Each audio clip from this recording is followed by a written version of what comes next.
dia, pessoal do BCC-IFC. Meu nome é Bruna, eu estou aqui com o Guilherme, de 67 anos. Também aqui com o Alexandre, de 51. E também aqui com o Fernando Ribeiro, que tem apenas 21. Valeu pela participação aí. Continuando. Então, nós vamos falar hoje sobre o jacquard, tá?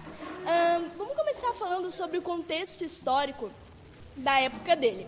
Primeiramente, era uma época onde tinha uma grande produção têxtil, tá? O pessoal da França, porque ele era francês, eles produziam muitas roupas para suprirem a necessidade da burguesia da época que estava lá no auge da moda, tá?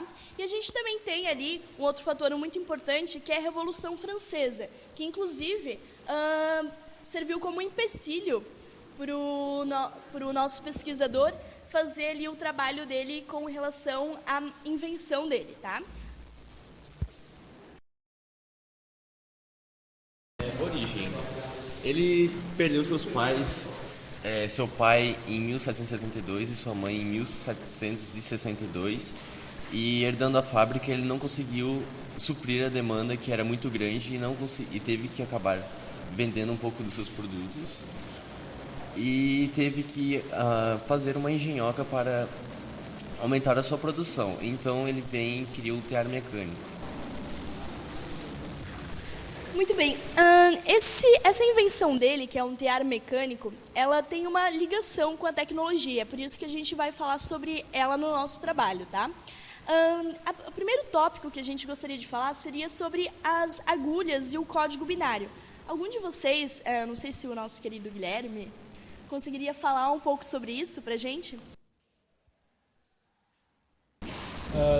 Na estação de leitura, que é um conjunto de agulhas, contém um conjunto de agulhas metálicas posicionadas em sequências, que caem sobre o cartão, que é um cartão metálico,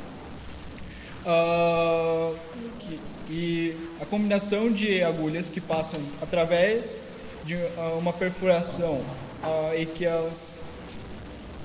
e tem também as que não conseguem atravessar porque não tem nada perfurado, correspondem, é constituída um código binário que executa uma operação.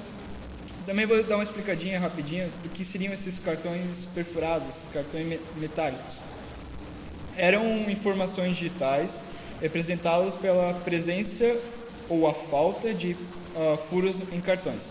Posteriormente, ele foi utilizado pela Tabulation Machine Company, que é a precursora da IBM, onde as informações não eram as informações não são confirmadas, mas dizem que os cartões originais tinham um tamanho de notas de dólares e que os primeiros computadores máquina, que eram máquinas extremamente grandes, enormes, eram utilizados para incluir dados e comandos na máquina, e que até recentemente alguns sistemas utilizaram esse tipo de equipamento. Muito bem, obrigada, Guilherme. Vamos falar então também um pouco sobre a parte mecânica que engloba ali essa invenção, tá? Vamos falar então agora com o Fernando, nosso jovem de 21.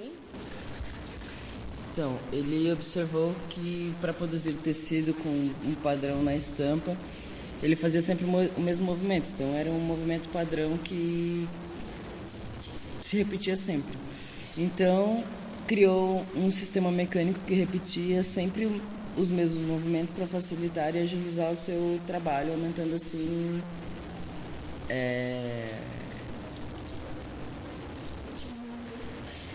diminuindo o tempo e aumentando a produção.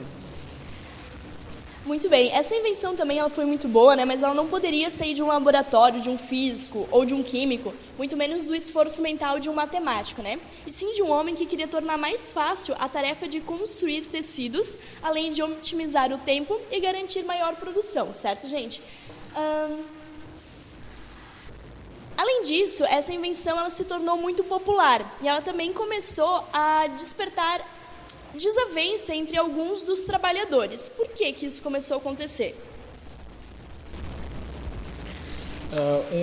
eu poderia dizer que, porque como a máquina começou a ser popular, ele começou também a enfurecer algumas pessoas que pensaram que essa máquina iria simplesmente acabar com o seu trabalho, pois ela facilitaria o seu processo, tendo que apenas operá-la, não precisando ser manualmente, operá-la manualmente. Então ela acabaria acabaria tirando emprego de pessoas e com isso gerou grandes revoltas. Muito bem, também sobre o fim do Jacquard existem algumas controvérsias, né? Existe a teoria de que diz que ele seguiu a sua vida vivendo ali da renda dos direitos autorais da fabricação da sua máquina que ele vendeu ao governo francês. O governo francês, entretanto, declarou como propriedade pública o Teatro Jacquard e concedeu-lhe somente uma pensão modesta como compensação pelos direitos perdidos. Então seria isso sobre o Jacquard, né? A gente finaliza aqui a nossa entrevista, né? Muito obrigado ao Guilherme, muito obrigado ao Alexandre. Esqueci o nome do meu entrevistado. E muito obrigado ao Fernando, tá certo, gente? Até a próxima, um beijo pra vocês. Mandem beijos.